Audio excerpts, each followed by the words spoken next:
자유한국당 인천 연수구일 출신 민경욱 의원입니다. 총리님 네. 취임을 축하드립니다. 늦었지만 서울대 법대 졸업하시고 동아일보 기자 출신의 또 4선 국회의원 임명되는 과정에 인사청문회에 무슨 일이 있었습니다마는 하시기에 따라서 길이 역사에 이름을 남길 수 있는 훌륭한 총리가 되실 그런 자질을 갖추신 분이라고 저는 감히 생각합니다. 총리께 질문 드리겠습니다. 총리께서 이번 추경을 편성하는 이유를 대량 실업의 우려 때문이라고 하셨죠? 네. 그게 어떤 의미입니까? 네, 아까도 말씀드린 것처럼 청년들의 체감 실업률이 4명 중에 1명이 지금 백수 상태에 있습니다. 그리고 그 상황은 개선될 기미가 좀처럼 보이질 않습니다. 거기서 말씀하신 대량 실업이라는 것은 실업 상태에 놓인 사람들이 많다는 의미입니까? 아니면 갑자기 어떤 상황에 의해서 실업에 빠지는, 갑자기 직장을 잃는 사람들이 대량으로 발생한다는 의미입니까? 4명 중에 1명이 사실상 백수다라는 것은 이미 대량 실업 상태라고 저희들은 보고 있고요. 그 상황이 어제 오늘 갑자기 생긴 것은 아니지만 개선될 기미가 보이지 않는다라는 점을 저희들은 심각하게 그렇게 말씀하시는 것 같았습니다. 그러니까 이 동태적인 의미보다는 지금 실업에 빠진 사람들이 많다라는 그 정태적인 의미를 말씀하시는 것으로 제가 들었습니다. 하지만 여기 국가재정법 89조에서 얘기하는 대량 실업은 그 문맥으로 볼 때요, 현재 직장을 갖고 있는 수많은 사람들이 갑자기 발생한 특별한 변고로 인해서 직장을 잃는 상태를 얘기하는 게 아닐까요? 예를 들면 지난해 조선업이 세계적으로 불황에 빠졌습니다. 그래서 구조조정이 있었죠. 국내에서 많은 사람들이 대량으로 직장을 잃었습니다. 그런 상황이라든가 이번에 원전 건설을 중단하시겠다고 이번 정부에서 얘기를 하시던데, 그렇게 되면 원전 건설과 관련된 여러 가지 노동자들이 있습니다. 그런 분들이 갑자기 직장을 잃게 되는 그런 상황을 갖고 그럴 때에 필요한 게 추경이라고 엄격하게 제한하고 있는 게 아닐까요? 그 말씀을 부분적으로 동의합니다. 그런데 최근에 우리가 기억하고 있는 가장 전형적인 대량 실업이 IMF 사태이겠죠. 그런데 자금의 신문에 보도되고 있는 바도 청년 실업 사태는 IMF 때보다 더 심각하다, 이렇게 보도되고 있습니다. 예, 대량 실업 말씀하시면서 청년 실업률이 사상 최대 수준이다 이렇게 말씀하셨는데, 그건 지금 이제 지적해 하셨다시피 IMF 이후에 지속적으로 있어온 경기 침체로 인한 실업 사태라고 본의원은 생각하고 있습니다. 우리 경제 체제의 구조적인 문제라고 생각을 하는데, 그렇다면 이 문제는 본 예산에서 장기적으로 해결해야 할 사안이지 국가재정법 89조에서 얘기하는 추가 경정 예산을 편성할 수 있는 요건은 되지 않는다고 다시 한번 지적합니다. 어떻게 생각하십니까? 네, 아까도 말씀드린 바가 있습니다. 이것이 법적 요건에 합당하냐 여부는 의원님들 사이에도 논의가 충분히 있을 수 있을 겁니다만은 정부는 거기에 해당된다고 판단했습니다. 그리고 청년에게 일자리를 마련해 주기 위한 추경이었다면은 그들에게 일자리를 만들어 주는데 돈이 가는 게 당연합니다. 그런데 이번 추경 예산이 11조 2천억 원 되는데 이 가운데 청년 일자리 마련을 위해서 들어가는 돈은 얼마나 됩니까? 정확한 건 제가 경제부총리께 좀 여쭤봐야 되겠습니다만은 주된 역점은 역시 청년 실업의 완화에 놓여 있다. 이것은 말씀드릴 수 있습니다. 공무원 12,000명을 추가 채용하는 데 들어가는 장소 임대료 또 감독료 해서 80억 원이 다가 아닌가요? 네, 그것은 내년 이후에 채용에 대비하기 위한 준비 사업에 들어가는 돈입니다. 말씀 잘하셨습니다. 예, 그 준비하는데 조금 들어가고 이거부터 얘기하죠. 80억 원이 아니라 이제 여러 가지 보면 세목 봐서 다른 많이 양보해서 직장을 늘리기 위한 예산이라고 볼 수 있는 것들이 있습니다. 그런데 11조 2천억 원 규모의 추경 예산을 일자리 예산이라고 말하기가 참 어려운 부분이 있는데요. 전체 예산의 반에 가까운 5조 2,797억 원이 27개 부처의 196개 사업에 배정이 되어 있습니다. 이거는 갑자기 발생한 사태에 대한 불효불급한 예산을 마련하는 추경이 아니라 남아도는 돈을 선심성으로 배정하는 본 예산의 축소판이고 또 본 예산에 반영을 하면 선심성 예산이고 재정 확대라는 비판을 들을까봐 이런 것을 우려한 꼼수 추경이라고 생각하는데요. 어떻게 보시는지요? 각 부처가 일자리를 늘릴 수 있는 사업들을 가지고 있었고요. 그동안에 여러 가지 이유 때문에 그걸 실행하지 못했었는데 이번에 국채 발행 없이 그걸 할 수 있겠다고 봐서 그렇게 배정을 했습니다. 올해는 이제 돈이 적게 들어가고 앞으로는 이제 많이 들어갈 수 있다는 말씀을 해주셨습니다. 나머지 이제 예산은 앞으로 직장을 잡게 되는 공무원들이 퇴직할 때까지 미래 세대가 물어야 하는 빚입니다. 공무원의 대량 추가 채용의 부담은 차기 정부로 넘어갑니다. 지난 1948년에 정부가 수립된 지 이제 올해로 70년을 넘게 됐는데 공무원의 수가 127만 명입니다. 전체 공무원 수가. 그런데 문재인 정부는 앞으로 단 5년 만에 14%, 127만 명의 14%가 넘는 17만 4천 명을 더 뽑겠다고 하고 있습니다. 앞으로 지속적으로 미래 정부의 재정 건전성에 부담을 줄 이런 공무원의 증원에 대해서는 어떻게 생각하십니까? 네, 그동안에 순증만 있는 것이 아니라 증가만 있는 것이 아니라 감원도 있을 테고요. 더구나 이번에 공무원을 늘리고자 하는 분야, 소방, 경찰, 복지 등등은 이미 이전 정부가 채택했던 공무원 수요 예측이라든가 거기에도 다 반영되어 있는 사항들입니다. 저는 이 미래의 그리스로 우리가 달려가고 있다고 생각합니다. 성숙한 우리 국민들께서는 미래의 부담을 생각하셔서 이런 우려 없이 치러지고 있는 진행되고 있는 새 정부의 포퓰리즘 정책에 대해서 깊은 우려를 하고 계시다는 사실을 잊지 마시기 바랍니다. 감사합니다. 네, 민경욱 의원님 수고하셨습니다. 이어서 정의당 비례대표이신 윤소아 의원님 질의하시겠습니다. 정의당 윤소아입니다. 7분 본 질의하고요.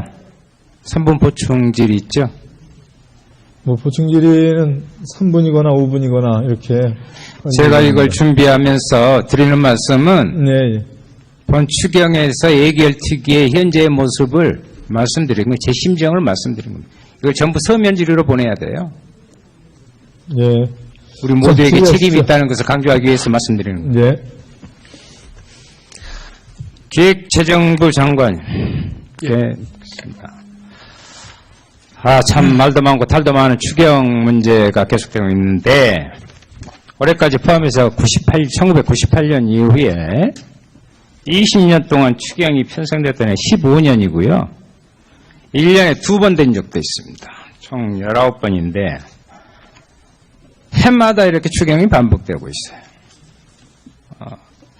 표를 보시면 최근 3년간 추경 규모가 해마다 한 10조 이상인데 문제는 추경 예산과 비슷한 규모의 불용이 계속 발생하고 있다는 것입니다. 계산을 해보면 올해는 27개 부처 210개 사업의 추경안이 제출되었는데 올해 추경이 편성된 210개 사업에 대해서 지난 5년간이요. 2월이나 불용 등으로 미집행된 예산이 얼마인지 한번 봐봤어요. 보세요. 지난 5년간 이전형 2월 불용으로 예산을 제대로 사용한 금액이 총 18조 9천억이랍니다. 이 중 이전형액이 7천억 원, 차기년도 2월액이 5조 4천억 원, 불용액이 12조 8천억이었습니다. 작년 한 해만 보더라도요, 불용액이 1조 5천억이었습니다. 불용 자체도 문제인데 더 큰 문제는 아니 추경을 편성해 줬는데 그 사업이 불용되는 경우가 있다 이거예요. 보시는 표는 이번 추경이 편성된 210개 사업 중에 2013년 이후 추경을 편성한 적이 있는 58개 사업입니다.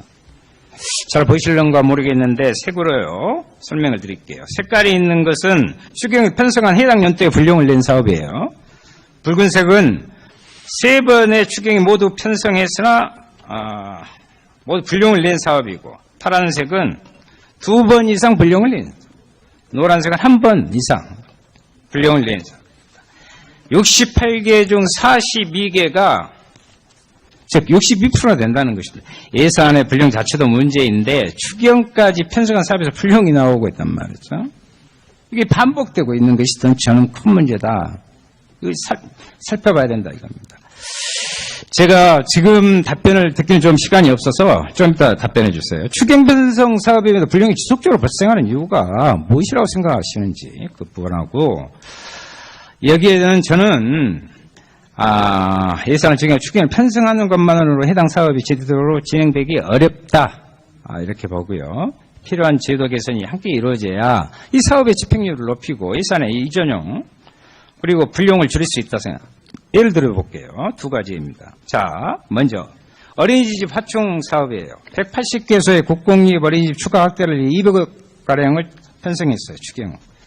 국공립 어린이집 확대는 전국적으로 꼭 필요한 사업이 있죠.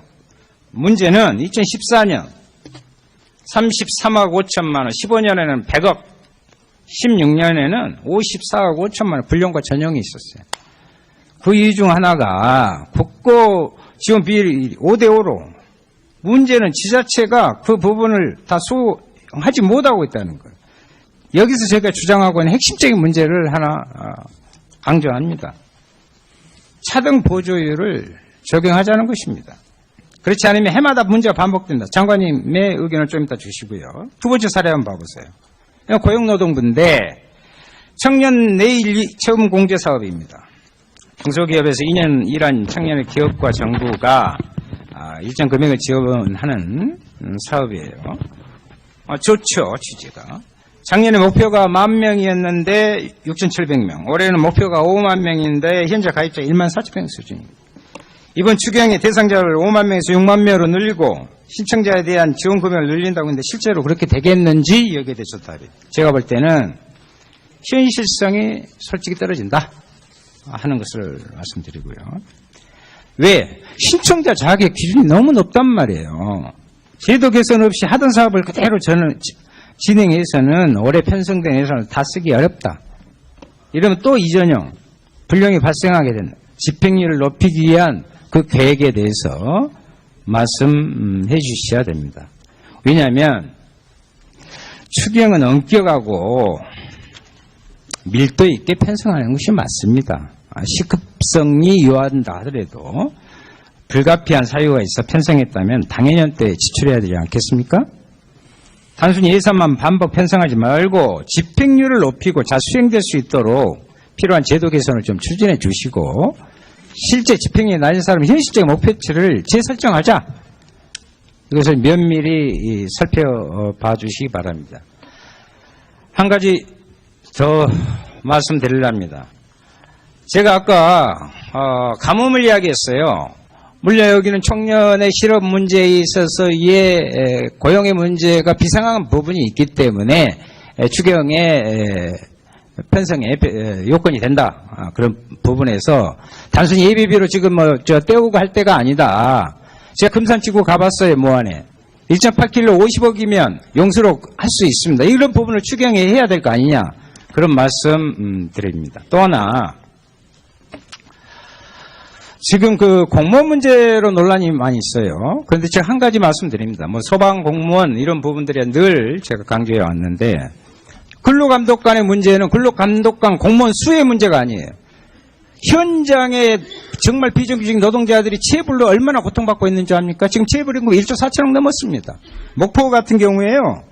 한 사람이 지금 1,123개 사업장을 근로감독하고 있어요. 이러니까 체불, 산업재해, 난리가 나는 이것은 노동자의 지금 있는 노동자의 복지 문제하고도 연결되어 있다 이 말입니다.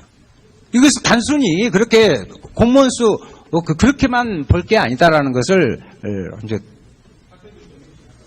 네, 의원님, 아주 좋은 말씀 정말 감사하고요. 아주 분석을 정확하게 해주셔가지고 저희라도 큰 도움이 될 것 같습니다. 하셨다시피 IMF 이후에 지속적으로 있어온 경기 침체로 인한 실업 사태라고 본의원은 생각하고 있습니다. 우리 경제 체제의 구조적인 문제라고 생각을 하는데 그렇다면 이 문제는 본 예산에서 장기적으로 해결해야 할 사안이지 국가재정법 89조에서 얘기하는 추가 경정 예산을 편성할 수 있는 요건은 되지 않는다고 다시 한번 지적합니다. 어떻게 생각하십니까? 네, 아까도 말씀드린 바가 있습니다. 이것이 법적 요건에 합당하냐 여부는 의원님들 사이에도 논의가 충분히 있을 수 있을 겁니다만은 정부는 거기에 해당된다고 판단했습니다. 그리고 청년에게 일자리를 마련해 주기 위한 추경이었다면은 그들에게 일자리를 만들어 주는데 돈이 가는 게 당연합니다. 그런데 이번 추경 예산이 11조 2천억 원 되는데 이 가운데 청년 일자리 마련을 위해서 들어가는 돈은 얼마나 됩니까? 정확한 건 제가 경제부총리께 좀 여쭤봐야 되겠습니다만은, 주된 역점은 역시 청년 실업의 완화에 놓여 있다. 이것은 말씀드릴 수 있습니다. 그 공무원 12,000명을 추가 채용하는 데 들어가는 장소 임대료 또 뭐 감독료 해서 80억 원이 다가 아닌가요? 예, 그것은 내년 이후에 채용에 대비하기 위한 준비 사업에 들어가는 돈입니다. 말씀 잘하셨습니다. 예, 그 준비하는데 조금 들어간 차기 정부로 넘어갑니다. 지난 1948년에 정부가 수립된 지 이제 올해로 70년을 넘게 됐는데 공무원의 수가 127만 명입니다. 전체 공무원 수가. 그런데 문재인 정부는 앞으로 단 5년 만에 14%, 127만 명의 14%가 넘는 17만 4천 명을 더 뽑겠다고 하고 있습니다. 앞으로 지속적으로 미래 정부의 재정 건전성에 부담을 줄 이런 공무원의 증원에 대해서는 어떻게 생각하십니까? 네, 그동안에 순증만 있는 것이 아니라 증가만 있는 것이 아니라 감원도 있을 테고요. 더구나 이번에 공무원을 늘리고자 하는 분야, 소방, 경찰, 복지 등등은 이미 이전 정부가 채택했던 공무원 수요 예측이라든가 거기에도 다 반영되어 있는 사항들입니다. 저는 이 미래의 그리스로 우리가 달려가고 있다고 생각합니다. 성숙한 우리 국민들께서는 미래의 부담을 생각하셔서 이런 우려 없이 치러지고 있는 진행되고 있는 새 정부의 포퓰리즘 정책에 대해서 깊은 우려를 하고 계시다는 사실을 잊지 마시기 바랍니다. 감사합니다. 예, 민경욱 의원님 수고하셨습니다. 이어서 정의당 비례대표이신 윤소아 의원님 질의하시겠습니다. 정의당 윤소아입니다. 자유한국당 인천 연수구일 출신 민경욱 의원입니다. 총리님 네. 취임을 축하드립니다. 늦었지만 서울대 법대 졸업하시고 동아일보 기자 출신에 또 4선 국회의원 임명되는 과정에 인사청문회 무슨 일이 있었습니다마는 하시기에 따라서 길이 역사에 이름을 남길 수 있는 훌륭한 총리가 되실 그런 자질을 갖추신 분이라고 저는 감히 생각합니다. 총리께 질문 드리겠습니다. 총리께서 이번 추경을 편성하는 이유를 대량 실업의 우려 때문이라고 하셨죠? 네. 그게 어떤 의미입니까? 네, 아까도 말씀드린 것처럼 청년들의 체감 실업률이 4명 중에 1명이 지금 백수 상태에 있습니다. 그리고 그 상황은 개선될 기미가 좀처럼 보이질 않습니다. 거기서 말씀하신 대량 실업이라는 것은 실업 상태에 놓인 사람들이 많다는 의미입니까? 아니면 갑자기 어떤 상황에 의해서 실업에 빠지는 갑자기 직장을 잃는 사람들이 대량으로 발생한다는 의미입니까? 4명 중에 1명이 사실상 백수다라는 것은 이미 대량 실업 상태라고 저희들은 보고 있고요. 그 상황이 어제 오늘 갑자기 생긴 것은 아니지만 개선될 기미가 보이지 않는다라는 점을 저희들은 심각하게 그렇게 말씀하시는 것 같았습니다. 그러니까 이 동태적인 의미보다는 지금 실업에 빠진 사람들이 많다라는 그 정태적인 의미를 말씀하시는 것으로 제가 들었습니다. 하지만 여기 국가재정법 89조에서 얘기하는 대량 실업은 그 문맥으로 볼 때요. 현재 직장을 갖고 있는 수많은 사람들이 갑자기 발생한 특별한 변고로 인해서 직장을 잃는 상태를 얘기하는 게 아닐까요? 예를 들면 지난해 조선업이 세계적으로 불황에 빠졌습니다. 그래서 구조조정이 있었죠. 국내에서 많은 사람들이 대량으로 직장을 잃었습니다. 그런 상황이라든가 이번에 원전 건설을 중단하시겠다고 이번 정부에서 얘기를 하시던데 그렇게 되면 원전 건설과 관련된 여러 가지 노동자들이 있습니다.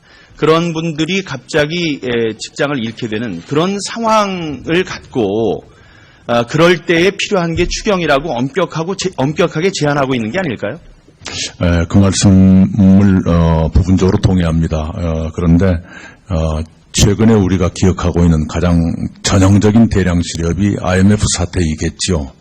그런데 자금의 신문에 보도되고 있는 바도 청년 실업 사태는 IMF 때보다 더 심각하다 이렇게 보도되고 있습니다. 예, 대량 실업 말씀하시면서 청년 실업률이 사상 최대 수준이다 이렇게 말씀하셨는데, 그건 지금 이제 지적해 하고 이거부터 얘기하죠. 80억 원이 아니라 이제 여러 가지 보면 세목 봐서 다른 많이 양보해서 직장을 늘리기 위한 예산이라고 볼 수 있는 것들이 있습니다. 그런데 11조 2천억 원 규모의 추경 예산을 일자리 예산이라고 말하기가 참 어려운 부분이 있는데요. 전체 예산의 반에 가까운 5조 2,797억 원이 27개 부처의 196개 사업에 배정이 되어 있습니다. 이거는 갑자기 발생한 사태에 대한 불효불급한 예산을 마련하는 추경이 아니라 남아도는 돈을 선심성으로 배정하는 본 예산의 축소판이고, 또 본 예산에 반영을 하면 선심성 예산이고 재정 확대라는 비판을 들을까봐 이런 것을 우려한 꼼수 추경이라고 생각하는데요. 어떻게 보시는지요? 각 부처가 일자리를 늘릴 수 있는 사업들을 가지고 있었고요. 그동안에 여러 가지 이유 때문에 그걸 실행하지 못했었는데 이번에 국채 발행 없이 그걸 할 수 있겠다고 봐서 그렇게 배정을 했습니다. 이제 올해는 이제 돈이 적게 들어가고 앞으로는 이제 많이 들어갈 수 있다는 말씀을 해주셨습니다. 나머지 이제 예산은 앞으로 직장을 잡게 되는 공무원들이 퇴직할 때까지 미래 세대가 물어야 하는 빚입니다. 공무원의 대량 추가 채용의 부담은